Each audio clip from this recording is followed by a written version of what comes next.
আমি শ্রী বিশ্বনাথ, আপনাদের প্ল্যানচেটে রাহুলের দ্বিতীয় পর্বে নিয়ে এসেছি। আপনারা প্রথম পর্ব দেখেছেন এবং অনেকে রেসপন্স করেছেন। যারা যারা রেসপন্স করেছেন সবাইকে আমার আন্তরিক প্রীতি, শুভেচ্ছা, ভালোবাসা, অভিনন্দন। আর আজকে আমি আপনারা অনেকে অনেক প্রশ্ন লিখেছেন, মোটামুটি তার ভেতর থেকে কিন্তু আমি প্রশ্নগুলো আজকের প্ল্যানচেট পর্বে রাখবো। আমি প্ল্যানচেটের ভেতরে ঢুকবার আগে আপনাদের একটা বিশেষ তথ্য দিতে চাইছি, আপনারা মনোযোগ দিয়ে শুনবেন এই তথ্যটা। এই যে সিরিয়ালটা ভোলে বাবা পার করেগা, এই সিরিয়ালটির লেখক, চিত্রনাট্যকার, প্রযোজক, রাজ্য মহিলা কমিশনের চেয়ারপারসন লীনা গাঙ্গুলি। এই লীনা গাঙ্গুলিকে নিয়ে কিন্তু অনেক বিতর্ক আছে। আমি খুব বেশি বলতে পারবো না, এতটা সময় নেই, কিন্তু এই প্রেক্ষিতেই এর সাথে যুক্ত আপনাদের দু একটা কথা বলি। লীনা গাঙ্গুলির লেখা ধারাবাহিক মানেই আনন্যাচারাল ডেথ, অস্বাভাবিক মৃত্যু। এর আগে বিগত কয়েক বছর ধরে কিন্তু এরকমই একটা ট্র্যাডিশন চলে আসছে, আপনারা জানেন। খালি আমি মনে করিয়ে দেবো, অভিনেতা পীযূষ গাঙ্গুলি, মনে পড়ছে আপনাদের, খুব বড় মাপের অভিনেতা ছিলেন। তারপর রনি চক্রবর্তী চলে গেলেন, কিন্তু মানে আমি যাদের নাম করছি এরা সব ইনার কাজ করতে গিয়েই একে একে মৃত্যুলোকে চলে গেছে, না ফেরার দেশে চলে গেছে।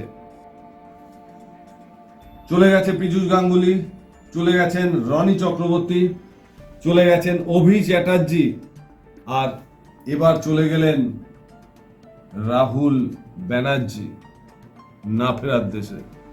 আচ্ছা, আপনাদের মনে হয় না কাকতালীয় হলেও এটাই সত্য? লীনা গাঙ্গুলির লেখা মানে কি অভিশপ্ত? প্রশ্ন তো আসে, প্রশ্ন আমারও এসছে। লীনা গাঙ্গুলির লেখনী মানেই, তার ধারাবাহিক মানেই অস্বাভাবিক মৃত্যু, একটা অভিশাপ। আরো একটা বৈশিষ্ট্য আছে, আমি আপনাদেরকে মনে করিয়ে দিই, প্ল্যানচেট শুরুর পূর্বে আপনাদের মনে করিয়ে দেব।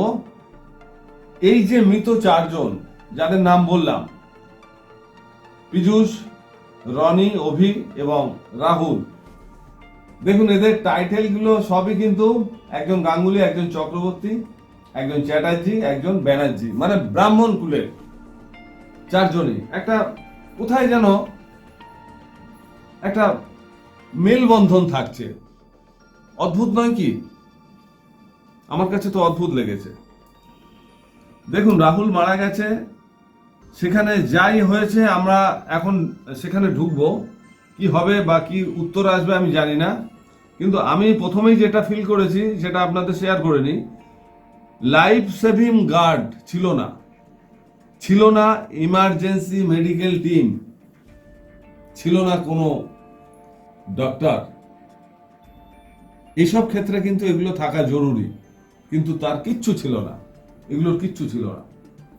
তো যাই হোক, প্রথমে বোঝা যাচ্ছে যে একটা বিরাট গাফিলতি এবং পারস্পরিক কথাবার্তার অমিল। এটা তো সবাই জানি, আমি ওগুলো আর রোমন্থন করছি না, সময় নষ্ট হবে। আমি এখন অভিনেতা রাহুলের পরলোকগত আত্মাকে অনুধান করব এবং আমি চেষ্টা করব তাকে এনে যে প্রশ্নগুলো আপনাদের এবং আমারও নিজের আপামর বাংলাভাষীর, চেষ্টা করব সেটাকে উল্লঙ্ঘন করতে, সামনে নিয়ে আসতে। আমি আজ আপনাদের সামনে রাহুলের বিদেহী আত্মাকে এখানে আহ্বান করবার জন্য এবং মিডিয়াম হিসাবে আমি এখানে রেখেছি মিডিয়ামশিপ প্ল্যানচেট। অনেকেই মেসেজ করেছেন যে আপনি যন্ত্রপাতির ব্যবহার না করে মিডিয়াম শিপ প্ল্যানচেট করুন। তো আজকে আমি এখানে যন্ত্রপাতি রেখেছি অনেক, কারণ আপনাদেরই অনুরোধে মিডিয়াম শিপ প্ল্যানচেট করব। আমার এখানে মিডিয়াম রাখা হয়েছে।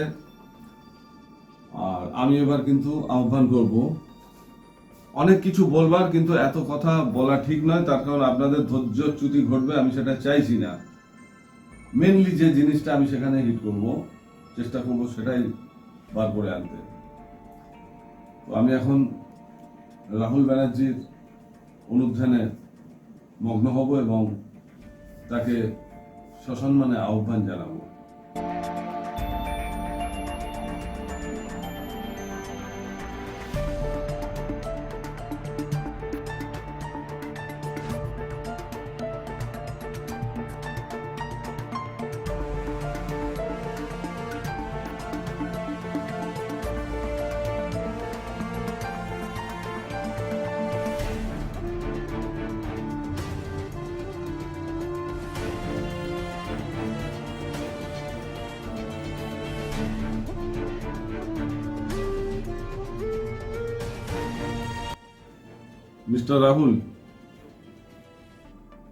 মিস্টার রাহুল, আপনি কি এসছেন? রাহুল ওরফে বাবিন, আমি আপনাকে আহ্বান জানাচ্ছি। দীর্ঘক্ষণ টাইম কেটে গেছে, আপনি প্লিজ সাড়া দিন,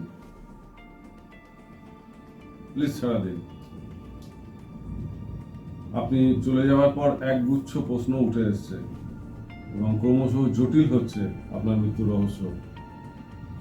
আপামর জনগণ যারা আপনার ভক্ত, বিশেষ করে তারাই অনেক প্রশ্ন তুলছেন যে আপনাকে ষড়যন্ত্র করে মেরে ফেলা হয়েছে। কেউ কেউ বলছে আপনি রাজনীতির শিকার হয়েছেন, কিন্তু আসলে কি হয়েছে আমি জানতে ভীষণ আগ্রহী, এবং আপনার যারা দর্শক ভক্ত তারাও এই প্রশ্নের উত্তর জানবার জন্য অধীর আগ্রহে আছে। প্লিজ আপনি দয়া করে আসুন এবং আমার দু একটা প্রশ্নের উত্তর দিয়ে যাবেন প্লিজ। আমি সসম্মানে আপনাকে আহ্বান করছি, আপনি প্লিজ এই বৈঠকে আসুন।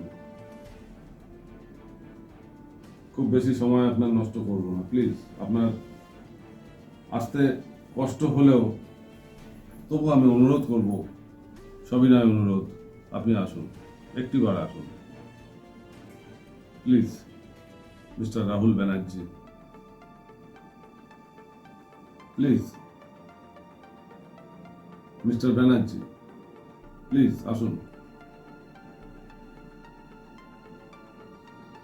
আপনি আসলে আমার এখানে মিডিয়াম আছে, আপনি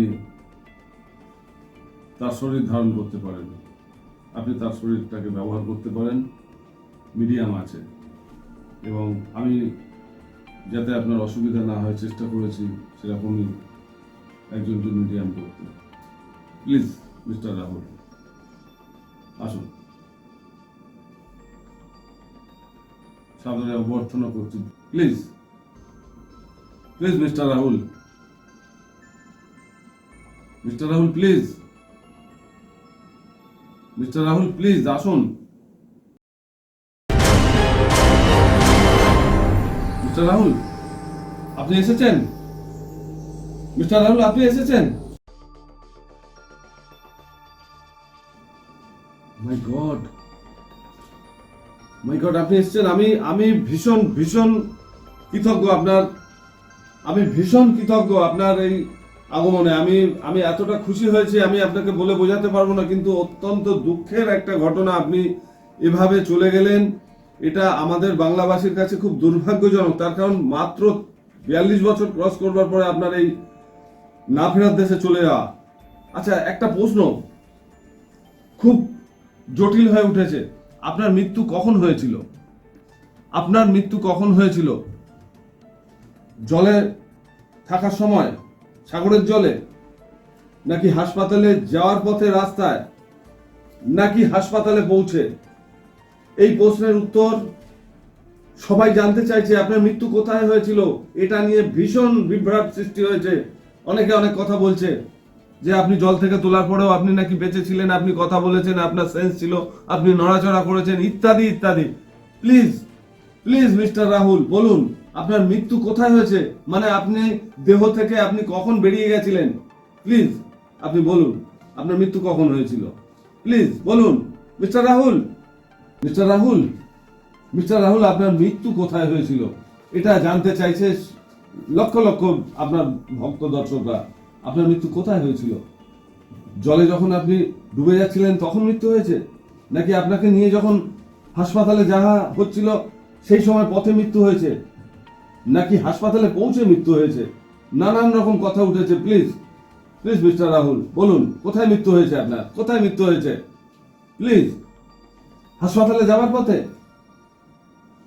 হাসপাতালে পৌঁছে, সাগরের জলে? মিস্টার রাহুল প্লিজ প্লিজ জানান। মিস্টার রাহুল প্লিজ জানান আপনার মৃত্যু কোথায় হয়েছিল। হাসপাতালে যাওয়ার পথে, নাকি হাসপাতালে পৌঁছে, নাকি সাগরের জলে? জলে ডুবেই মৃত্যু হয়েছে আপনার, কোনটা? মিস্টার রাহুল প্লিজ চুপ করে থাকবেন না, প্লিজ। আপনার মৃত্যু কোথায় হয়েছিল? হাসপাতালে যাওয়ার পথে, গাড়ির মধ্যে, হাসপাতালে পৌঁছে? মিস্টার রাহুল, তবে কি সাগরের জলে ডুবে? হ্যাঁ, সাগরের জলে ডুবে। তাহলে এত প্রচার যেটা রয়েছে, সবাই বলছে আপনাকে জল থেকে তোলা হয়েছে, আপনার জ্ঞান ছিল, আপনি নড়েছেন, আপনি সাড়া দিয়েছেন। কেউ বলছে গাড়ির ভিতর মারা গেছেন হাসপাতালে যাওয়ার পথে, কেউ বলছে হাসপাতালে পৌঁছে মারা গেছেন। তার মানে আসল সত্য আপনি জলে ডুবে সলিল সমাধি হয়েছে আপনার। মাই গড, সলিল সমাধি। মিস্টার রাহুল, আপনি আপনার এই যে সলিল সমাধি মৃত্যু, আপনি এটা কিন্তু নিজেই লিখেছিলেন আপনার একটা লেখাতে। আমি যদি ভুল না করি, আপনি আপনার এই পরিণতির কথা লিখেছিলেন 2018 সালের একটা আর্টিস্ট ফোরামের বাতায়ন পত্রিকাতে, যে গল্পটির নাম ছিল বান্ধবীরা। মৃত্যুর পর আপনি লিখেছেন, সেই লেখা থেকে আমি একটুখানি তুলে ধরছি দর্শকদের জন্য। মৃত্যুর পর আপনি লিখেছেন, মৃত্যুর পর নিজেকে বেশ রাজকীয় বলে মনে হচ্ছে। এমনিতেই মৃত্যুটা বেমাক্কা হয়েছে। পাড়ার দুর্গাপূজার ভাসানে শেষ সিঁড়িটা মিস করেছি। 42 তো যাবার বয়স নয়। বেরিয়ে এলাম জল থেকে। শরীর অবশ্য অন্যরা তুলেছে, শরীরটা এখন ক্লাব ঘরে শুয়ে রাখা হয়েছে। আপনি এই লেখাটা লিখেছিলেন 2018 সালে, আর সেটাই ঘটে গেল আপনার জীবনে 2026-এ। কি অদ্ভুত। আচ্ছা মিস্টার রাহুল, আপনি নিজের মৃত্যুর পরোয়া নাকি আপনার লেখনীতেই ছিল? কথাটা সত্য? হয়তো তাই, হয়তো তাই। আমার ধারণা প্রত্যেক লেখকের কলমেই লেখা হয়ে থাকে তার মৃত্যুর পরোয়ানা। সত্য বলেই প্রমাণ করে দিলেন। এরকম আরো ভুরি ভুরি প্রমাণ আছে, আমি তার মধ্যে যাব না, আপনার সময় নষ্ট করব না। মিস্টার রাহুল, আপনি সমুদ্রের ভেতরে এগিয়ে যাচ্ছিলেন শ্বেতার হাত ধরে, মনে পড়ছে আপনার? আপনি শ্বেতার হাত ধরে এগিয়ে যাচ্ছিলেন সমুদ্রের জলের দিকে, ক্রমশ গভীরের দিকে। আপনার টিম মেম্বাররা আপনাকে নিষেধ করেছিল, চিৎকার করে তারা নাকি বলেছিল আর যাবেন না, আর যাবেন না। তা সত্ত্বেও আপনি গেছিলেন কেন? আপনি কি শুনতে পাননি? মিস্টার রাহুল, আপনাকে বাধা দিয়েছিল সবাই চিৎকার করে, আপনি তবু এগিয়ে গেছিলেন গভীরের থেকে আরো গভীরে। কিন্তু কেন? আপনি কি শুনতে পাননি মিস্টার রাহুল? না, আপনি শুনতে পাননি?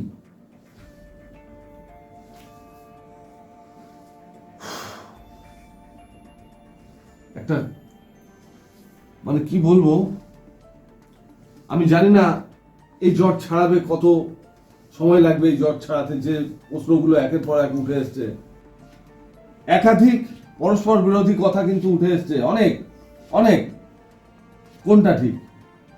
আমি আপনার কাছে প্রশ্ন করছি এটাই, যে কোনটা ঠিক? পরিচালক শুভাশিস মণ্ডল বলছেন গভীর জলে শুটিং চলছিল, অন্যদিকে লেখিকা প্রযোজক লীনা গঙ্গোপাধ্যায় দাবি করেছেন চিত্রনাট্যে কোনো জলের সিনই ছিল না নাকি। তাহলে বলুন কোনটা ঠিক? আপনি এবং শ্বেতা হাত ধরে সমুদ্রের গভীরে হেঁটে যাচ্ছিলেন, কেন? এমনটা করবার জন্য কে বলেছিল আপনাদের? আপনাদেরকে বলা হয়েছিল এমনটা করবার জন্য?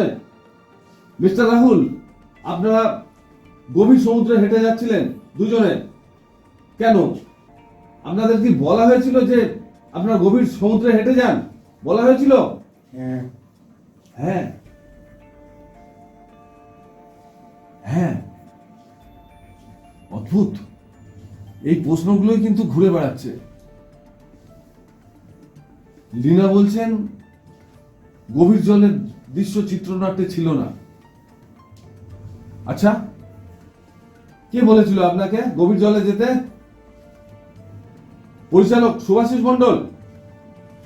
মিস্টার রাহুল, আপনাকে কে বলেছিল? পরিচালক শুভাশিস মণ্ডল? হ্যাঁ। মাই গড! অথচ এই শুভাশিস মণ্ডল একের পর এক মিথ্যা বয়ান দিয়ে যাচ্ছে, একের পর এক মিথ্যা বয়ান দিয়ে যাচ্ছে। কি অদ্ভুত ব্যাপার, কি অদ্ভুত ব্যাপার। মিস্টার রাহুল, ছোট প্রশ্ন দুটো। অনেকেই বলছেন নানান কথা, কেউ বলছে আপনি সাঁতার জানতেন, কেউ বলছে আপনি সাঁতার জানতেন না। আমার আপনার কাছে জিজ্ঞাসা, সত্যি কি আপনি সাঁতার জানতেন? মিস্টার রাহুল, মিস্টার রাহুল চুপ করে থাকবেন না। আপনি কি সাঁতার জানতেন? প্লিজ বলুন, আপনি সাঁতার জানতেন? হ্যাঁ। জানতেন? আচ্ছা, ওই দিন আপনি ড্রিঙ্ক করেছিলেন? মিস্টার রাহুল, আপনি ড্রিঙ্ক করেছিলেন না? প্লিজ আপনি আপনি পরিষ্কার করে বলুন, আপনি ড্রিঙ্ক করেছিলেন? হ্যাঁ।